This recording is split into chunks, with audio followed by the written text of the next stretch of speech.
A lot of YouTubers like to milk best class setup videos. They like to show you the best way to run individual weapons. This is something I would like to do. I need content that I can pump out weekly, and the gun reviews, I'm gonna probably be changing them a little bit. If you guys are cool with that. If you guys hate that, let me know down below right now. Type the comment. I'm gonna change them a little bit to be a little bit more casual, because doing this sort of Xbox Ahoy thing, it's a little contrived. It's not really me. It was definitely fun for nostalgia, but I feel like the type of weapon review I think is important looks a little different than that. It was a fun project, but every time I go to make one now, I kind of feel like I'm cosplaying as a far superior content creator, so I don't know if I want to do that going forward. Unless you guys are in love with it, in which case I'll stick with it, or maybe kind of go halfway on it.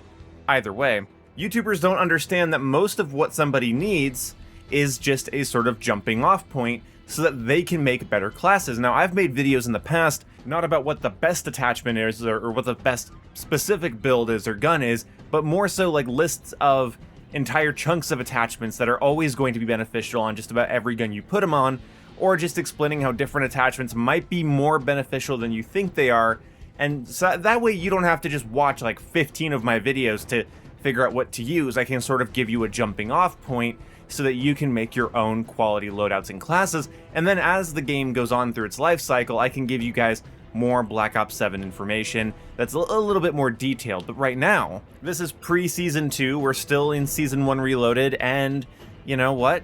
It's worth just knowing what the #1 most effective weapon stat is to build for. Now, I have to delay your gratification a little bit. We're going to talk about a couple other weapon stats that are important for multiple reasons before I tell you the #1 weapon stat.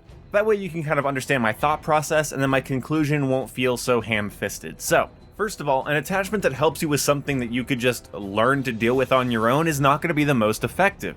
Therefore, the least important weapon stat I think that would ever be on this type of list is recoil control, because not only are there tons of conless attachments that help you with this, Call of Duty guns don't have that high of recoil, and you can learn to control your mouse and analog stick.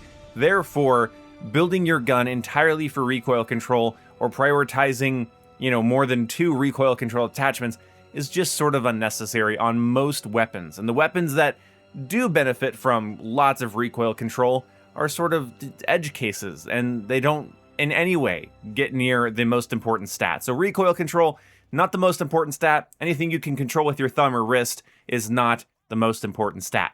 Then you have rate of fire, which isn't necessarily tied to damage per second, because the highest rate of fire in the game is still not going to really matter if the damage is bad or the range is bad.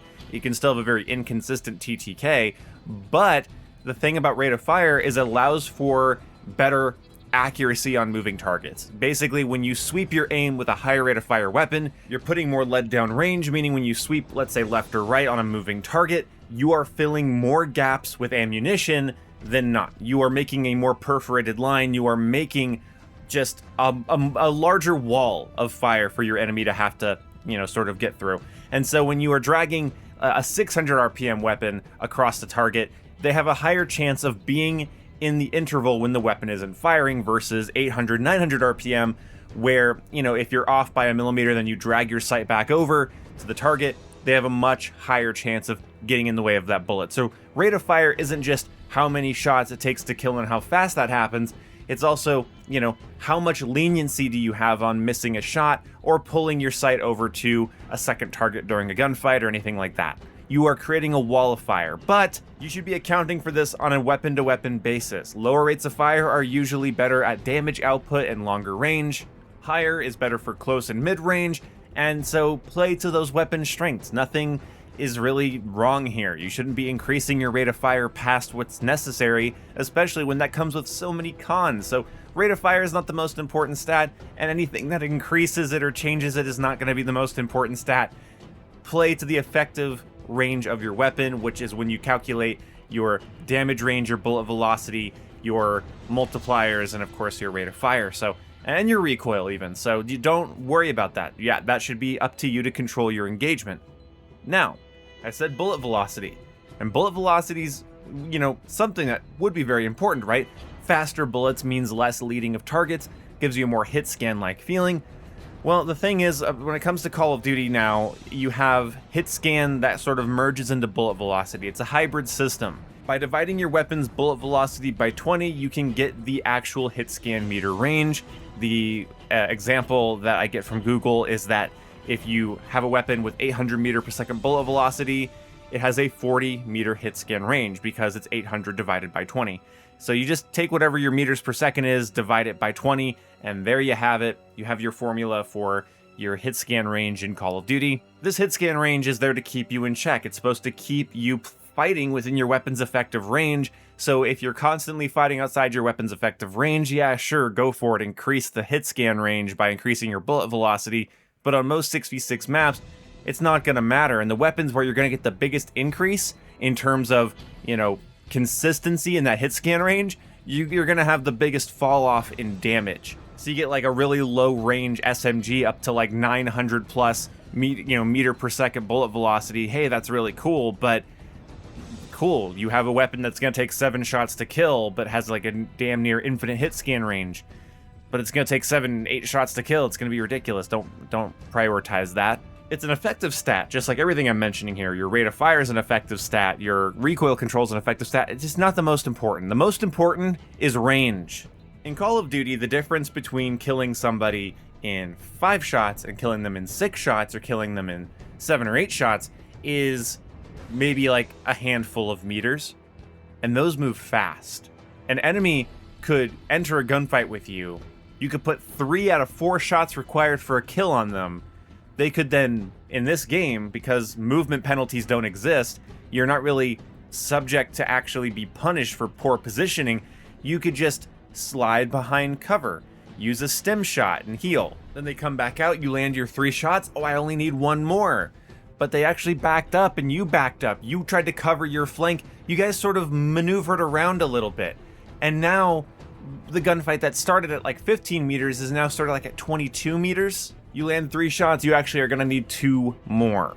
All it takes for somebody to take an extra bullet to kill, which is a lot with most weapons. It is a drastic change in your effectiveness to have to land 1 to 2 more bullets on a target. It's best to either continually press your opponent to make sure they stay within your effective damage range, which has a lot of risks and basically turns your survivability into a crapshoot, or you extend your range on your weapon so that your shots are more likely to be their most effective in more engagements than not. Again, you still have to play the weapon to its strengths, but when you extend a 4-shot kill that's usually out to like 15 meters, if you extend that out to 23 meters or something similar, that's a huge change. That's the difference between fighting somebody inside the bottom story of a building in Nuketown and then, shooting at them from inside the living room of the blue building in Nuketown into the spawn, you know what I'm saying? It's a difference of a lot. There's a lot of power positions that overlook popular areas that you might not realize are actually, 42 meters, 43 meters, in that range, and your weapon's only effective out to 40. So the best thing for you to do, if you want the most efficient stat to bolster on your weapon, it's your damage range. It is best to bolster your damage range just to sort of increase that consistency. Because this isn't always the most necessary thing, by the way. This isn't something I would do all the time, but if you had to pick one stat that's going to give you the most notable change in every aspect of your gameplay, because you can't just learn to control it, you can't always press your advantage, and there's no downside to improving it, except with the small downsides that come with the monolithic suppressor, but on SMGs, the overpressurized rounds now increase range as well. This is the stat that's going to win you more gunfights, because somebody's out at like 42 meters, and your gun's usually a 40 meter 5-shot kill. Yeah, 40 meter 5-shot kill sounds great until you fight somebody at 42 meters, and they kind of feel like a bullet sponge at this point. And then if they're using a longer range weapon, they've built their weapon for range. They have a 50 meter, effective range for their weapon. You're kind of shit out of luck. So don't let it happen to you. Increase your damage range. It is the most effective thing you can do in 6v6. Now, again, not all the time. Not for every map, not for every engagement. I guess not just, it feels so recent. But during the beta of this game, I roasted Optic Scump's M15 loadout, because he basically made this stupidly long-range 60-round Warzone M15 build that was, genuinely pretty cringe. I wouldn't tank all of your mobility and tank all of your other effectiveness for just damage range, but it's something you need to be considering. If I get into a gunfight with you at your effective range and then I just backwards slide, I have auto sprint, I just pull back on my analog stick, hit slide, I slide back like 5 meters, I'm now going to take an extra shot to kill, and you damn well know I have stims equipped.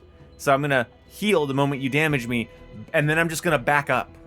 And if I'm building my gun for damage range, and on a lot of maps I'm starting to build my weapon for damage range, you're not going to be a problem for me, and I'm going to feel like inconsistent bullshit to you. Half the reasons that people think that, oh, this game has bad hit detection, because people think that if they're getting hit markers and the person isn't dying, it's lagging or something. No, the hit marker means the server registered your shot. The issue you're running into is that you are fighting maybe just a meter outside your effective range, and that is where your damage fall off is. And you actually need to be landing 6 or 8 shots to kill. And that's an important thing to realize. So, always be boosting your range. If you needed one rule, if you needed just one stat, that's what this video is here to tell you. Your damage range is important. But luckily, we can have 5 attachments with no downside, or just by trading pretty much the effectiveness of the rest of our class, we can use Gunfighter and get 8 attachments. So there's never really a downside to at least putting one attachment on your weapon towards range, whether it's a hybrid range velocity barrel, the range barrel, or even the monolithic suppressor, which I wouldn't always recommend, but it's there.